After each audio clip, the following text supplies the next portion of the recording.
I went to Chicago CanJam.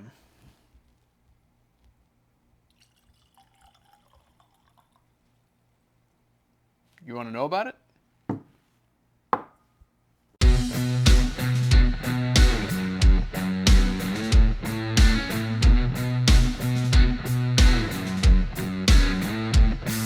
What's cracking, everyone? My name is Ryan, aka Skeeb23, and this is my audio and tech channel. And I had a fantastic experience that I went to CanJam Chicago, so today I want to talk to you about that and share my experience with you. So we got to Chicago CanJam on Saturday. I went there with my wife. We walked in, everybody was still kind of getting things finalized with setups, and it was just a really neat experience to kind of take in as you walk in and see everything. So I started my CanJam experience at the Audeze booth. The first thing I did, I walked right up there. They had about 3 or 4 tables set up there. The very first headphone that I sat down with was the Carbon. Now, I had never heard an electrostat before, so this was an experience in itself because hadn't heard an Audeze, hadn't heard an electrostat, 2 for 1 special. As a side note, this is not a headphone impression review type video, so I did take some notes as I was listening to the different headphones that I got to sit down with just for my own personal preference, but this is not something that I necessarily feel I need to share with you other than whether I think something sounded good or maybe didn't sound good.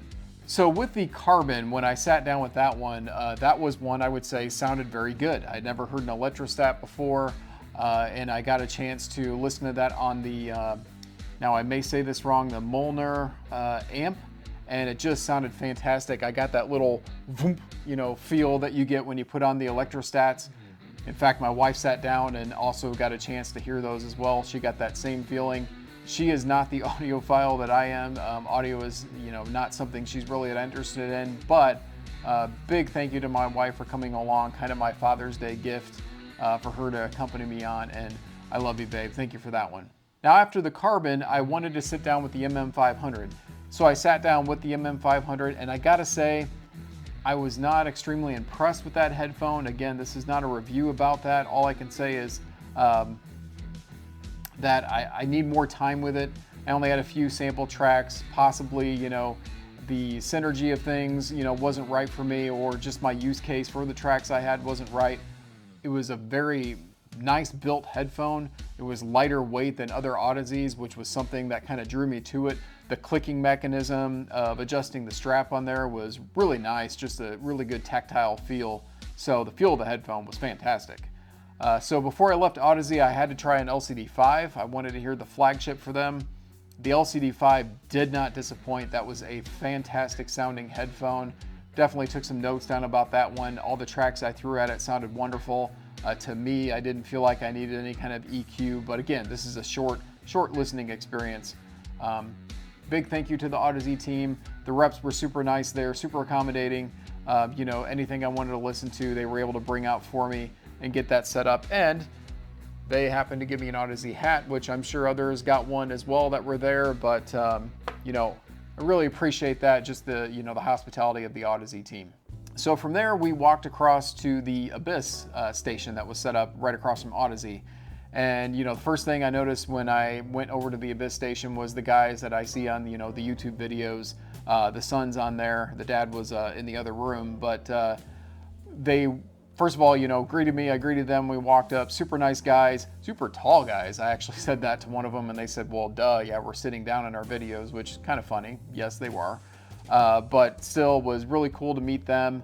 I sat down immediately with the Diana TC, and the Diana was, man, that's just really good sounding headphone. That's, short version of that. Doesn't do that justice to say that, but that was a fantastic experience as well with the few tracks I listened on. And I got the recommendation from them to, they said, hey, if you like this, go to our room in the Abyss area. You get a more personal touch. You get to sit down with the other headphones there. All right, so went into Abyss and was greeted by the dad, the maker of the Abyss headphones. And I know this sounds terrible that I'm saying the dad. I didn't get names of everybody. You guys know who they are in the video, and I'll do better in that in the future. However, super nice guy to talk to.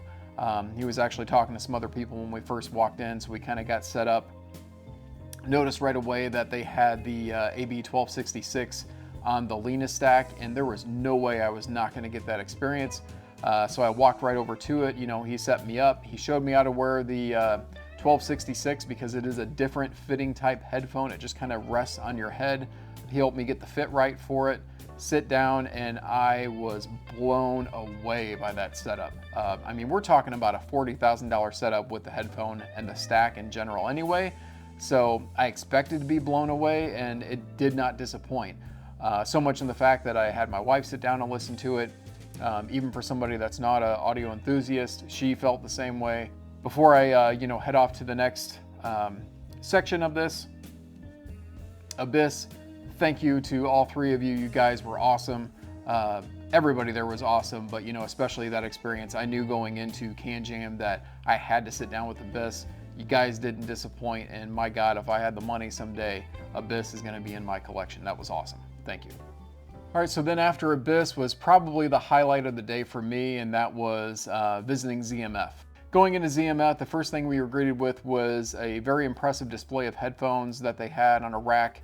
All the different, different cups, the different designs that they've done, the different color schemes they've done. Even my wife was highly impressed by it. She took several pictures of that. I got a couple of pictures of her as well that are probably flashing up on this as I'm talking. But that was just walking in was incredible to see the interaction from all the guys. The first person that we got to talk to from ZMF was Bevan. Bevan was a super nice person. I actually talked to her about purchasing the Atrium, and I had to get a ZMF shirt. They had them on sale there, so I bought a ZMF shirt. We were kind of talking about that. I was talking about, things that I'm doing in the hobby, and asking her about the experience, how she got involved, and, just super nice person to talk to. Zach was busy at the time, so we went over there and we sat down at a table, and the first thing I listened to was an Altura Classic. This was my chance to hear something before it's even released. And, I could tell, they were all wanting the feedback from this headphone. The guy set me up, had me going, and super, super smooth. That's probably the one word thing I could say to describe the Altura Classic is just smooth.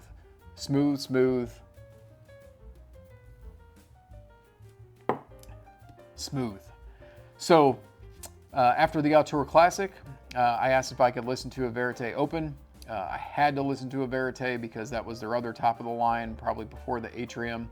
And so I sat down, listened to a Verite Open on their tubes. That one, of course, sounded fantastic. Did not disappoint on that. Had my wife sit down and listen to it as well, and she was getting into listening to it. She liked the Verite Open. So another great headphone there from ZMF. So then after listening to the Verite Open, we finally got a chance to talk to Zach. I wanted to meet him, wanted to be able to at least shake his hand and thank him for everything. And super, super nice guy, to no surprise really. And know their background a little bit, talk about Chicago. Hell, we even talked about food in the area and restaurants and things like that from his team and from him. And just, before I left, I was able to get a picture with him, and just got to say thank you to Zach and Bevan. You two are awesome. Your company's awesome. I fully support everything that you guys do. Whether I enjoy your headphones or not doesn't even matter, because you guys are just incredible people, and it's so cool to see that in this hobby. So big thank you to ZMF. We went on to the Dan Clark Audio and Headamp room, which they also had the RAAL, R-A-A-L headphone. And if I'm saying that wrong, again, sorry.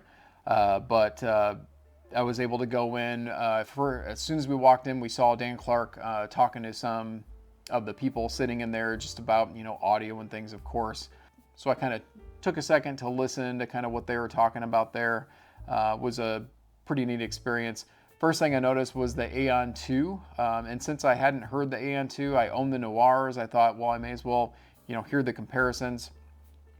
When I sat down to put it on, I told Dan that, I own the Noir already, and he said, well, you're gonna, notice the biggest difference between the two of them are just the pads. Everything else is tuned the same, but you should hear those differences with the pads. He's right, I did, and I enjoy my Noir better, which I kind of figured I would.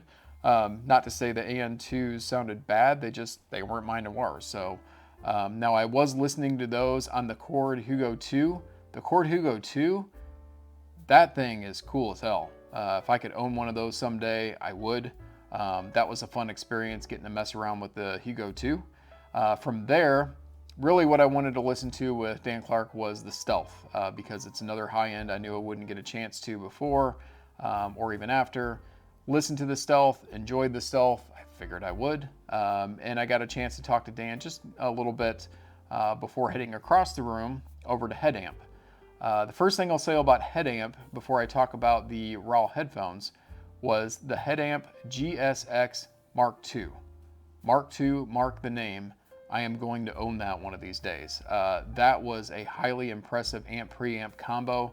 I took down some notes on that one. I know it's a fairly expensive amp preamp.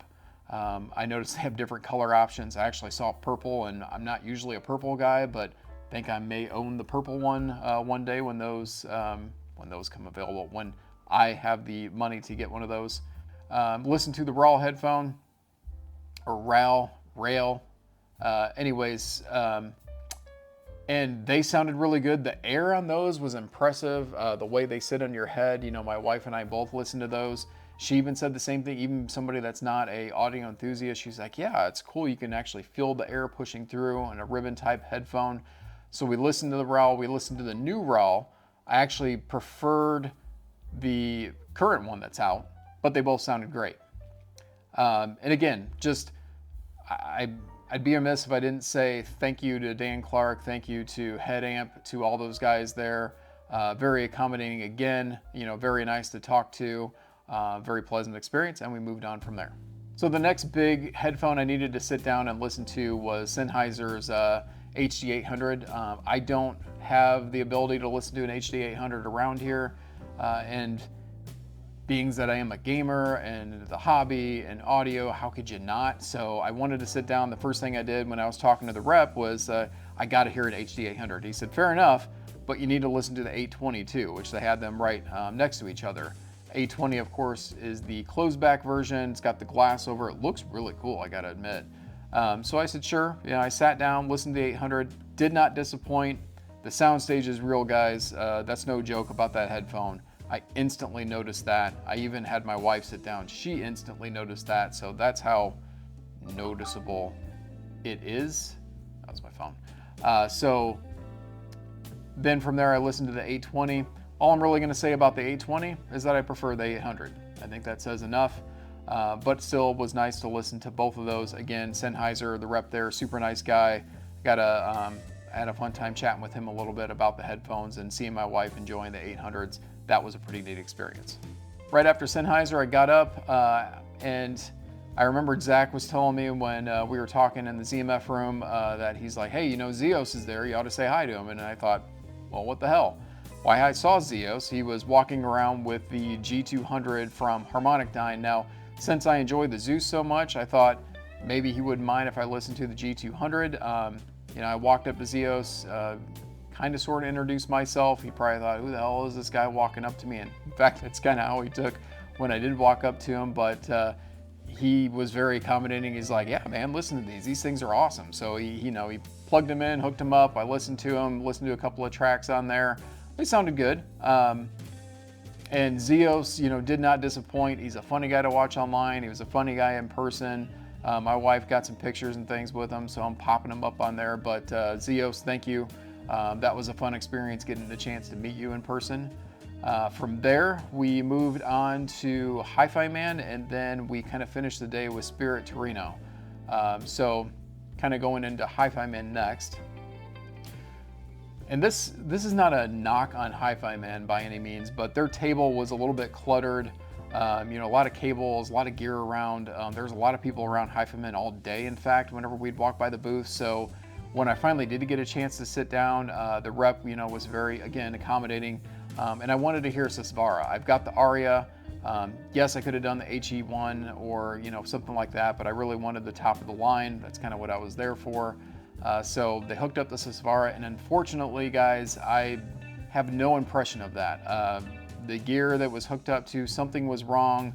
The volume dropped out a couple of times. I even noticed guys next to me kind of looking around like, hey, what just happened? I don't know if there was just not enough power for everything that was being powered at the time or what it was. Just something didn't mesh, and I just didn't have the time to really get too involved in that.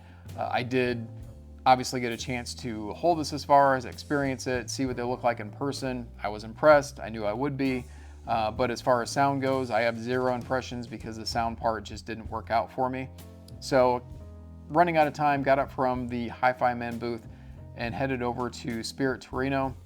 The Spirit Torino rep, man, I gotta just give a shout out to him because I know language barrier was tough there for those guys from Italy, but the passion in his voice, explaining their technology, you know, they've got a prototype amp that was beautiful.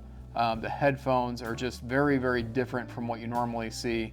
We got pictures of all that, and you know, he was talking to me about the technology, about all the things they put in the magnets for their new headphones coming out.